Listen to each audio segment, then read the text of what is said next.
All right, everybody. So we were just talking about the interior of the sun and how as you go from the core out toward the surface of the sun, the gas becomes cooler, lower pressure, lower density, right? The core of the sun is where it is hottest and densest, so that's where the nuclear reactions happen. The heat and the photons work their way, scattering around, slowly permeating through the radiation zone into the convection zone, and then eventually reaching the photosphere. That part you can't really see because the inside of the sun is too dense. It's opaque, right?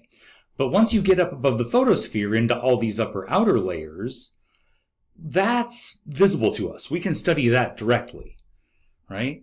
If you look at the sun, don't look directly at the sun, right? Let me say that. If I haven't said it before, I'll say it again. Don't look directly at the sun. But if you take images of the sun, this is what it looks like, right? And it looks like the sun has a dense, it kind of looks like it has a solid surface, but it's not a solid surface. That's what you see when you're looking at the sun is just the last layer of gas before it gets so thin that it turns transparent, right?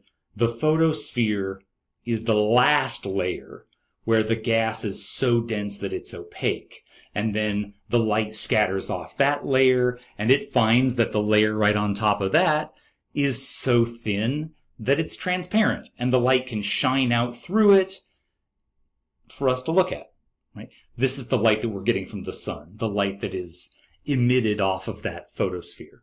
So you can kind of think of the photosphere as being like the surface of the sun. Just keep in mind, it's not really a solid surface that you can walk around on. It's just gas. It's more gas. Or technically plasma. And since as you go from the core out toward the surface, the gas gets cooler and cooler, the core of the sun is 15 million Kelvin. But by the time you get out to the surface, the gas thins out and it cools off to 5,800 Kelvin. So that's the spectrum that we see, right? When you take the spectrum of the sun and you measure the peak wavelength and calculate the temperature, you're calculating the temperature of the photosphere. You're calculating the temperature of the surface, because that's where the light that we're seeing is emitted from. And what you notice when you look at the sun is it's glowing, but it has spots on it. Galileo was the first person to see this when he pointed his telescope and observed the sun. Again, don't point your telescope directly at the sun. Not a good idea.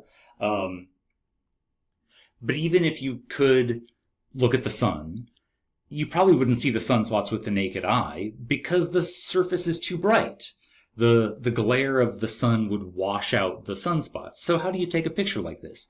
You need to cut out most of the light. You need to look at the sun through some heavily tinted glass, or use some kind of a filter that cuts out most of the light so that you can see the details on the sun without being blinded. And when you watch the sun for a few days, you realize that it rotates. And what direction is it rotating? It's rotating counterclockwise, right? If you're looking down from north, then the sun is rotating counterclockwise. Same direction the earth is rotating, same direction the moon is rotating. It's not a coincidence, right? We'll get to the importance of that in a little bit. Not today, but in another day. But keep this in mind. The sun is rotating counterclockwise. Just like the earth, the moon, just like most things in the solar system are. Keep that in mind for later. And it takes the Earth about a month to rotate one full time. So if you're watching a sunspot, it'll go back behind the sun and then come back around again in about a month, if the sunspot is still around. Right? Sometimes sunspots go away, but we'll talk about that here in a second. If you zoom in, and if you look at the surface of the sun, this is what it looks like. Right? If you zoom in and can look at the sun in detail, the surface of the sun, the photosphere, is roiling. It's bubbling. Well, it's not really bubbling, because that would suggest, well, bubbles. But it's turning over. What's going on here? Right? Well, look at it right over here, right? Look at, play that again, right? Look what's going on there, right? The bright hot stuff is coming up from underneath. There are blobs of gas roiling up from underneath, and when they reach the surface, they're hot and they're glowing. The surface of the sun is convecting, or I should say, the inside of the sun right underneath the surface is convecting, right? The heat that is created in the fusion reactions in the core scatter their way out through the radiative zone, and then that heat reaches the convection zone. And if there's a blob of gas right there, that blob of gas gets heated up by the light, by the photons coming at it from underneath. And that blob of gas absorbs that light and it gets heated up. And what does a gas do when you heat it up? It expands. So that blob of gas expands a little bit, and then it's less dense than the gas around it. And if that blob of gas is less dense than the blobs around it, it's going to float. And so it floats its way up toward the photosphere. When it reaches the photosphere, it shines, right? Each of these cells is what they're called. These are what are called convection cells. Each of these cells is a blob of gas that got heated up from the radiative zone, floated their way up toward the surface, reached the photosphere where they could give off the light and the light could escape because the gas on top of the photosphere is thin enough to do that. And then when the gas gives off light, it cools off, right? Ooh, that's turning dark. See, the gas gave off the light, the gas cooled off, and now it's getting darker. And when the gas gets darker and cooler, what does a gas do when it cools off? It's going to contract. The gas is going to shrink a little, become more dense, and if it's more dense, then it's going to sink. And then it sinks back down, and when that cooler blob of gas sinks back down, it's going to be replaced by another blob of gas coming up from underneath it. So that's why the surface of the sun is roiling, it's turbulent, it's tumbling over, because constantly there's blobs of gas heated up, floating up to the surface, giving off their light, cooling off, and sinking back down, and replaced by more hot gas coming up from underneath. It's a way of transporting the heat. The heat works its way out from out of the inside by making the hot gas flow up to the photosphere to shine. This is what's called convection. Convection is the flow of gas or the flow of a fluid because it's hot and it's transporting that heat by flowing. So that's what's happening on the photosphere, right? Right above the photosphere is, you can see this over here, is this layer called the chromosphere. This is what it looks like. If you cover up the surface of the sun with, say, a solar eclipse, then you can see the chromosphere right above the photosphere. Here's the weird thing. As you go from the core out to the photosphere, the gas is getting cooler, right? From 15 million Kelvin to 6,000 Kelvin. But then once you get, as you get away from the core, it's getting cooler, cooler, cooler, cooler, cooler. And then you get up above the surface of the sun, up into the chromosphere, and the gas gets hotter. Right? The gas up here, up above the photosphere, it ranges from between 6,000 to 50,000 Kelvin. The gas gets heated up again up there. What's going on? Right? Well, then it gets even more extreme, because the layer right on top of the chromosphere, the last layer of the sun's outer atmosphere, is called the corona. And the corona is this giant, well, like the name suggests, crown or sort of halo of the really hot gas, right? The corona can get up to 1,000,000 Kelvin. It turns out that the last layer of the sun is not the coolest. The photosphere is the coolest, and then you get above the photosphere and the gas is getting reheated. The corona here is, you can't see it with the naked eye, well, because you're looking at the sun and you shouldn't do that, right? But if you look toward the sun during a total eclipse, you cover up the sun, you cover up the photosphere, and then you can see the area around it, right?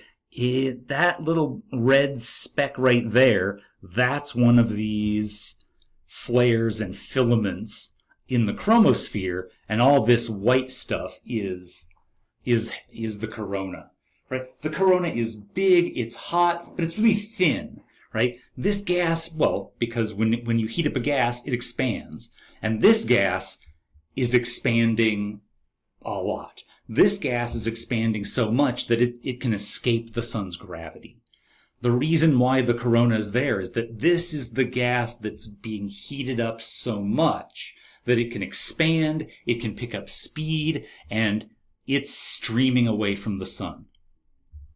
This gas is able to escape the sun's gravity because it's just that hot. Only the hottest gas can escape the sun's gravity. If you look at the corona in the visible spectrum, which is what this is a visible light image. It looks white, or maybe whitish yellow. Why? Because it's reflecting sunlight, right? But what we're seeing is the yellowish white light coming off the sun, scattering off the gas in the corona, and then reflecting back at Earth. So it looks like the same color as the sun because that light is coming from the sun. But this is a hot enough gas that it can give off its own light. If that corona gas is at 1,000,000 Kelvin, it can give off a lot of X-rays. Well, I say a lot. Not enough to be dangerous to you or I, but it's giving off a substantial amount of X-rays compared to the cooler parts of the sun, like the photosphere. What's going on there, right? How is it that the photosphere down here is cooler, and then right above the photosphere, up in the corona and the chromosphere, it's being reheated? And the answer has to do with magnetic fields. Because the sun has one big magnetic field that bathes the whole solar system, but it also has these little intense magnetic fields that pop in and out of the surface of the sun. Why does this picture look the way that it does? This is a picture from ultraviolet and X-rays, right? The dark area here, that's the photosphere, right? The photosphere is only 5,800 Kelvin. It's not hot enough to give off a lot of UV and X-rays, especially X-rays. But these filaments of superheated gas, they're being heated up in the chromosphere. This would be the chromosphere that we're looking at. This gas is being heated up so it can give off a lot of X-rays. And so when these intense little magnetic fields pop out of the photosphere, up into the chromosphere, what happens? Well, those magnetic fields can grab onto the gas around them, right? The gas is a plasma of charged particles, right? The sun's plasma is a gas of charged particles, positive atomic nuclei and negative electrons. That magnetic field grabs onto the gas, right? Grabs onto all that gas and wraps it up in the magnetic fields, and it squeezes the gas. And what happens to a gas when you compress it? It heats up. And that gas gets so heated that it can glow in the X-rays. That's what we're looking at. We're looking at the sun using its magnetic field to basically carry heat and energy from the inside to the outside without it heating up the photosphere in the process, by using up that magnetic field. That's what's causing that extra glow, that extra emission in the chromosphere. One more thing, though. Look at these two images, right? Here's a picture of the sun in the visible spectrum, and when you look at the sun in the visible spectrum, you're going to see the photosphere. Here's the picture of the sun from the X-rays, right? The surface of the sun is dark in the X-rays. It doesn't give off a lot of X-rays. But the chromosphere is hotter, and so it can glow. It can give off a lot of X-rays. So, two pictures of the sun taken at the exact same time, right? Notice the timestamps. These two pictures were taken at the exact same time, just in different parts of the electromagnetic spectrum. Those sunspots on the photosphere line up perfectly with these hot glowing filaments in the chromosphere. Right underneath those filaments, those prominences, right? These loops of superheated gas are called filaments and prominences. And right underneath them, on the photosphere, are these dark sunspots. So the photosphere is darker and cooler, but right above it, up in the chromosphere, the gas is being superheated. How does one area get cooled while the other area right next to it, right above it, gets really heated? Well, let's zoom in on those sunspots and see if we can make some sense out of this. If you look at sunspots, they always come in pairs, right? Sunspots always come in pairs. So this one and that one, this one and that one. Probably these two go together and those two go together. What we're looking at here is probably this one, this end and this end. This sunspot and that sunspot are so close to each other that it looks like one big blob, one big one. Again, it's because of those magnetic fields.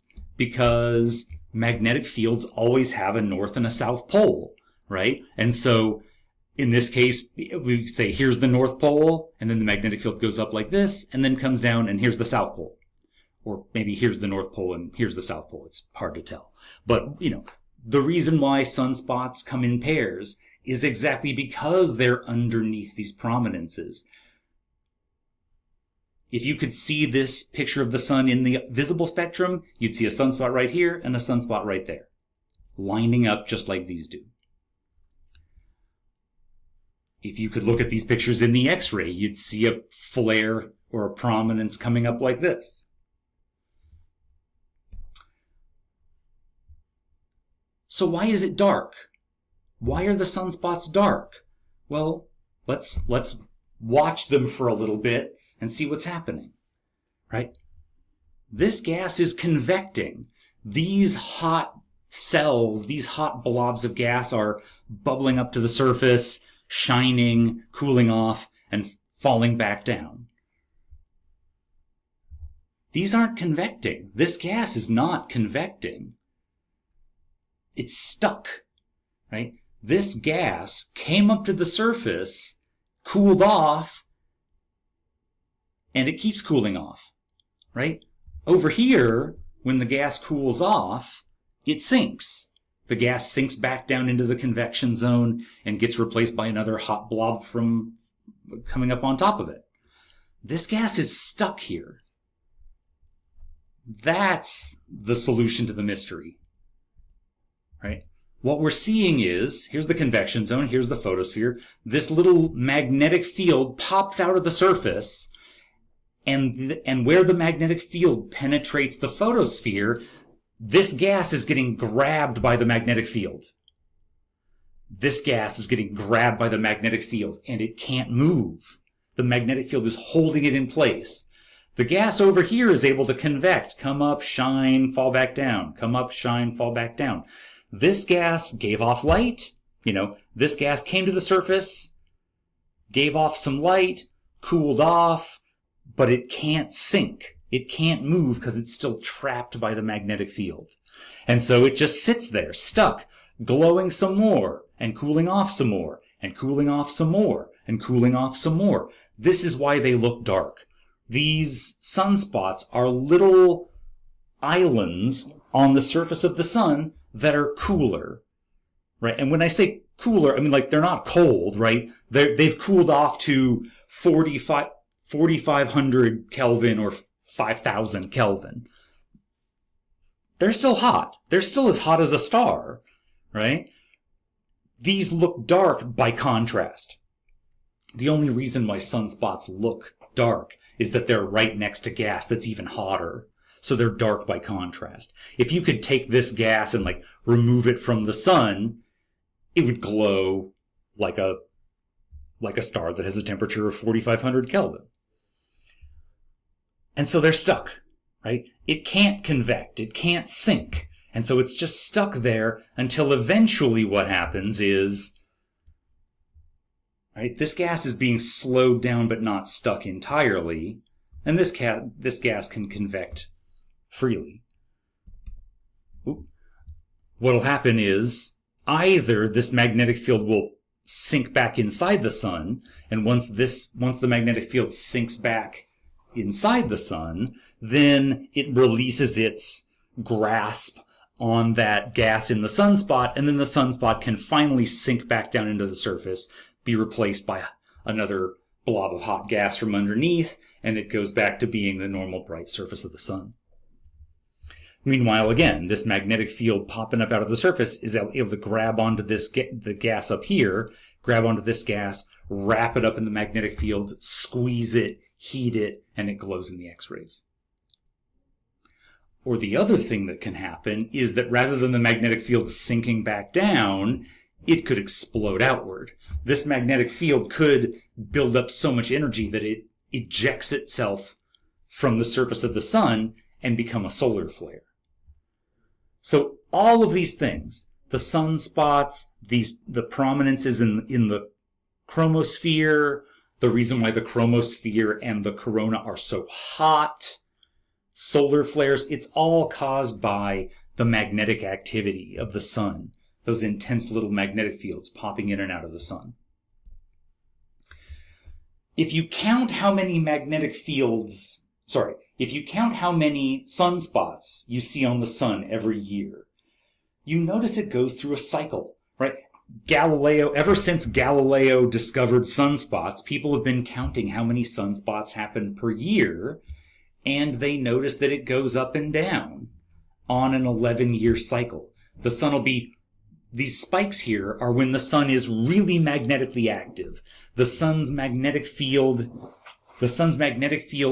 really wraps around itself and it becomes super intense. Those little magnetic fields pop in and out of the surface and you get a lot of sunspots, a lot of prominences, and a lot of solar flares. And then once the sun gives up all that energy, it kind of relaxes, the magnetic field relaxes back down for a few years, and then it goes back to solar minimum, where the magnetic field of the sun is calm, and then it starts wrapping around itself again.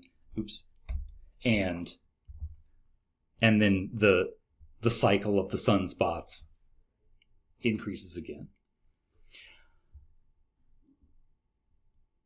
That part is fairly well understood, right? The fact that the sun's magnetic field wrapping around itself makes these little loops more intense and more numerous, so you get more sunspots and more solar flares and all that. But then if you look at the cycle of, when you look at the number of sunspots over a longer period of time, it's not uniform. There are these little dips, there are these little minima, where there's this period, in the late 1600s, early 1700s, where there were very little sunspots. There was this little period in the early 1800s when there was just very few. It's not like people weren't looking. There were astronomers there with telescopes looking at it's the sun, right? It's hard to miss. It's up all day. That part, people don't know that much about. This is still a little bit of a mystery. This part of the sun, there's more to the magnetic field of the sun than just what we've been talking about. Something longer period, something else something more complicated is going on that can cause periods where there are more sunspots, right? The modern maximum is this area, in the recent past when the sun, the maxima have been even more maximum. The sun's been very active on average. And then you go to these periods like this Maunder minimum, where even on the active years, there weren't that many sunspots. That part is still an active area of research. That part, people are still trying to solve the mystery of. Something interesting is going on there, and we're not quite sure what. But those are discoveries that people are still trying to make. I mentioned solar flares, right? This picture is taken with what's called a coronagraph, right? A coronagraph is a device that you attach to your telescope that's basically a little metal paddle that covers up the sun, right? There's the surface of the sun. That white circle there is the photosphere. That's where the photosphere is. When you cover up the photosphere, you're making your own artificial solar eclipse, because then you can take pictures of what's around the sun, like the corona. When those magnetic loops get wrapped up with gas and the gas gets so hot, then that hot gas wrapped up in magnetic fields can eject itself off the surface of the sun and fly away from the sun as a solar flare. The largest solar flares are what are called coronal mass ejections, as in big masses of gas ejected off the sun up into the corona, and then they can escape the corona and they can come at us here on Earth. Right? All of this gas that's escaping the sun, the gas of the corona that's so hot that it can blow away from the sun, it creates this breeze. There's this fast-moving but low-density breeze of gas blowing away from the sun, that small amount of gas that gets so heated up by the magnetic fields that it can escape the sun's gravity, and it blows out into the solar system. And then those solar flares that can get wrapped up, and then they can get ejected off the sun, fly through the corona, and they can come out into the solar system and sometimes hit Earth also. What happens then? Right? Well, all of this gas, it's all plasma, it's charged particles. And so the Earth's magnetic field can exert forces on charged particles too. And so the Earth's magnetic field it's protecting us. It is a shield that is working to protect us from these charged particles flying out of the sun and in the solar wind. And so what can happen is that the solar wind or the solar flares come in, they hit the Earth's magnetic field and they just get deflected away and we're protected. Or what can happen is the solar wind and the solar flares can pass by, they can get grabbed by the Earth's magnetic field and they can get dragged down to the north and south magnetic poles. And what happens then is when you've got these fast-moving charged particles, protons and electrons mostly protons and electrons, flying, getting grabbed, and getting sucked down by the magnetic field of the Earth to hit the Earth's atmosphere. What happens when these fast-moving charged particles slam into the Earth's atmosphere? It makes the atmosphere glow. That's what the aurora are. The aurora borealis and the aurora australis are when large amounts of charged particles in the solar wind get pulled down to the Earth's magnetic north and south poles, and then it hits the atmosphere. The solar wind hitting the atmosphere heats up the atmosphere, and it makes the atmosphere glow. What you're looking at here are light given off by the emission spectrum of Earth's atmosphere. This is air, this is the atmosphere glowing because it's being heated up by being slammed by these charged particles, or a solar flare. The reason why you can usually only see the northern lights, that's another word for the aurora borealis, is the northern lights, right? Usually you can only see the northern lights from really far north because you got to be near the magnetic North Pole. When those charged particles hit the atmosphere, it causes the atmosphere around the North Pole to glow. But every now and then, a big solar flare will hit the Earth just right so that the Earth's atmosphere gets a big dose of charged particles hitting it all at once, and it causes the atmosphere to glow further and further south. So earlier this year, a big solar flare hit the Earth. It made the atmosphere glow so much that you could see it on the horizon even as far south as Arizona. It doesn't happen very often.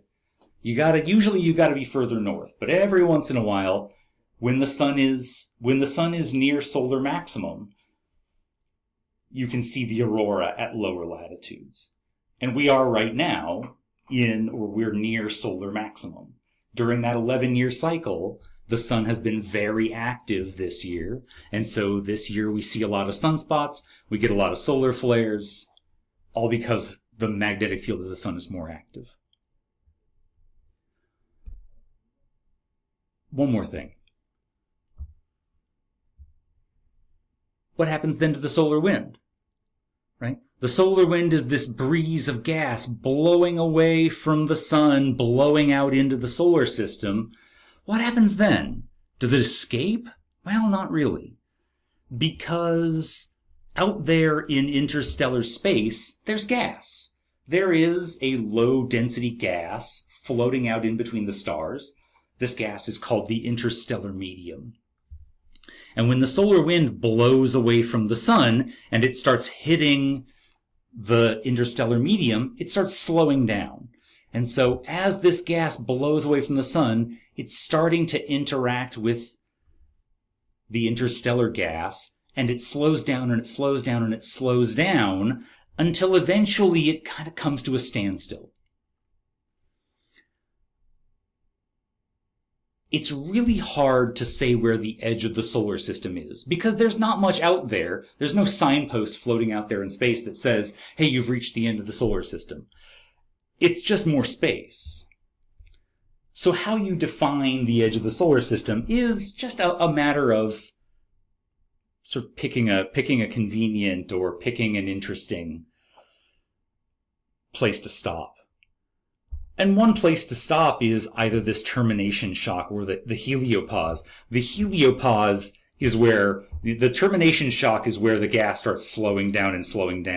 And eventually, once you get to the heliopause, that's where the gas just stops.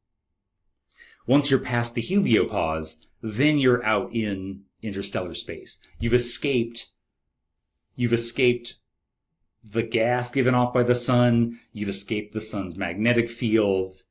Now you really are out in between the stars. And as of right now, 4 man-made space probes have escaped our solar system. Pioneer 10 and 11 and Voyager 1 and 2. These are missions that were launched in the 1970s to study the outer solar system, and they got them out into the outer solar system by getting them going as fast as possible. They got these probes going as fast as possible, and they just coasted their way through the outer solar system on their own momentum, just flying forward under their own inertia. they've got no way to slow down. And so Pioneer 10 and 11 ran out of power and went dead a long time ago. But after the main mission for Voyagers 1 and 2 were done, they switched them into low power mode to make the power last as long as possible. And amazingly, they're still alive. We still have contact with them. And using whatever instruments still work and with whatever power still works, they have gone through the termination shock. They've gone through the heliopause, and they are now out there in the interstellar medium. They are in interstellar space. And they're going to keep on going because an object in motion stays in motion. These are the first man-made objects to leave the solar system. And they won't be the last, because the New Horizons probe is the probe that was launched in 2006 to study Pluto. It's also going very fast and coasting on its own inertia, and it will eventually leave the solar system. It's going to take a long time. It's going to take some years yet to do it, but it's got no way to slow itself down. And it is still alive also. The New Horizons probe studied Pluto, it studied a couple of other Kuiper Belt objects, and it is also still alive. So it's in low power mode, and they're hopefully going to turn it on when there's something to study. So these are the vantage points. The Voyager probes and New Horizons really are our eyes and ears to get up close and personal with what it's like out there at the very edge of the solar system, and then past the solar system out into the rest of the galaxy. It's been a lot of surprises. Being able to see what this gas is like, and being able to see that it has currents. There's the gas is moving. It's not just floating there. One of the surprises when Voyager 1 passed the heliopause and started seeing what this gas is like is that it was moving. It's moving through the galaxy. It's got a magnetic field too. There's a whole big magnetic field of the whole rest of the galaxy that is out there, and that it doesn't get in here because the sun's magnetic field sheathing the galaxy, the sun's magnetic field sheathing our solar system is a barrier that keeps the magnetic field of the rest of the galaxy out. It's not as strong. The galaxy's magnetic field isn't as strong as ours, which is how it can't get in. But it's out there. And that's been a big surprise. These are the kinds of things that you can't do at a distance. Using Earth-based telescopes, you can't get an up-close view of the interstellar medium. The gas isn't that dense. It's mostly transparent.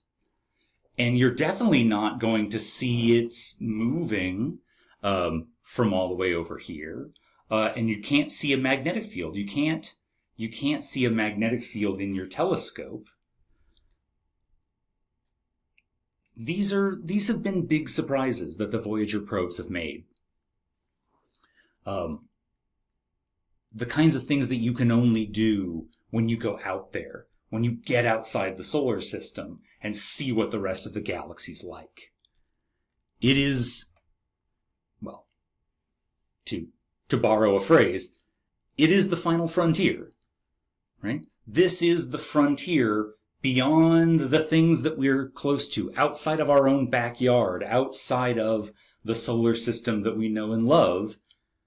Once you get out there, you get into the vast emptiness of the galaxy, where you can discover things that you didn't even know were there, and you can discover things that you can't see just using telescopes here on Earth. All of that is protected from view by the magnetic field of the sun and by the solar wind that stops at the termination shock. So the reason why we're living in this solar system that we are, the reason why things on Earth are like this, is because we are living, orbiting around the environment that is created by the sun. By the sun's light, by the sun's magnetic field, by the sun's solar wind.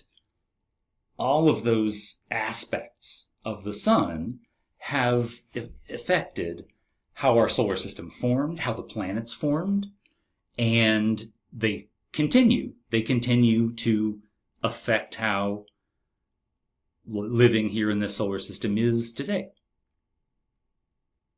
Okay. We'll leave it there, and we'll still be picking up on all of these important pieces of evidence, really for the rest of the semester.